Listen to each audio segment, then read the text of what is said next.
Penuntun Saat Teduh Sinode Gereja Kristen Jakarta, Kamis 22 April 2021. Syarat menjadi murid Yesus. Lukas pasal 14 ayat yang ke-25 sampai 33. Pada suatu kali banyak orang berduyun-duyun mengikuti Yesus dalam perjalanannya. Sambil berpaling ia berkata kepada mereka, "Jikalau seorang datang kepadaku dan ia tidak membenci bapaknya, ibunya, istrinya, anak-anaknya, saudara-saudaranya laki-laki atau perempuan, bahkan nyawanya sendiri, ia tidak dapat menjadi muridku. Barang siapa tidak memikul salibnya dan mengikut aku, ia tidak dapat menjadi muridku. Sebab siapakah di antara kamu yang kalau mau mendirikan sebuah menara, tidak duduk dahulu membuat anggaran biayanya, kalau-kalau cukup uangnya untuk menyelesaikan pekerjaan itu, supaya jikalau ia sudah meletakkan dasarnya dan tidak dapat menyelesaikannya, jangan-jangan semua orang yang melihatnya mengejek dia, sambil berkata, 'Orang itu mulai mendirikan, tetapi ia tidak sanggup menyelesaikannya.' Atau raja manakah yang kalau mau pergi berperang melawan raja lain, tidak duduk dahulu untuk mempertimbangkan apakah dengan 10.000 orang ia sanggup menghadapi lawan yang mendatanginya dengan 20.000 orang? Jikalau tidak, ia akan mengirim utusan selama musuh itu masih jauh untuk menanyakan syarat-syarat perdamaian. Demikian pula lah tiap-tiap orang di antara kamu yang tidak melepaskan dirinya dari segala miliknya tidak dapat menjadi muridku." Untuk masuk sekolah pilot diperlukan syarat tinggi badan minimal 165 cm. Untuk masuk sekolah dasar, anak harus sudah berumur 6 tahun. Untuk lolos audisi Indonesian Idol harus punya suara bagus. Pokoknya mau masuk sekolah atau kompetisi manapun ada syaratnya.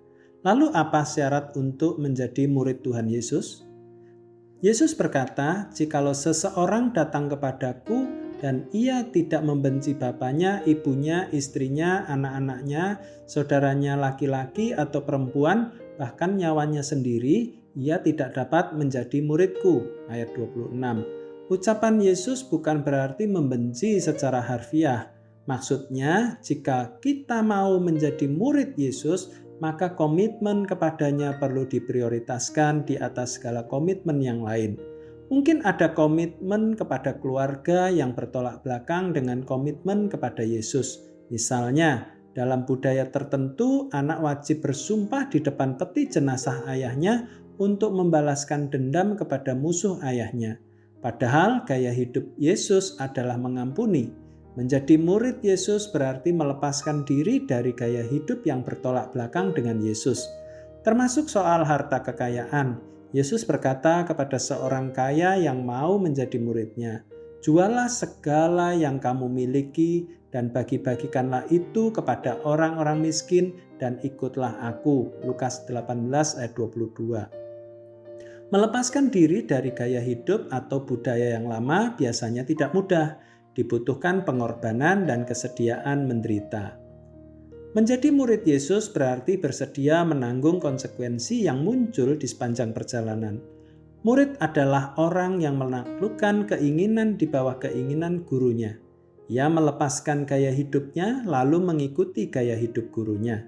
Ada kesatuan antara guru dan murid. Seperti yang Yesus ajarkan, "Jikalau kamu tinggal dalam aku dan firman-Ku tinggal dalam kamu, kamu berbuah banyak dan dengan demikian kamu adalah murid-murid-Ku." Yohanes 15 ayat 7 dan 8.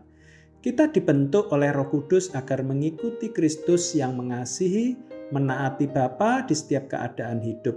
Ada tantangan dalam menjalani proses pembentukan tersebut, namun Allah senantiasa memberikan kita anugerahnya untuk terus menopang dan menuntun kita agar tetap berjuang dalam mengikut Kristus sampai akhir hayat kita.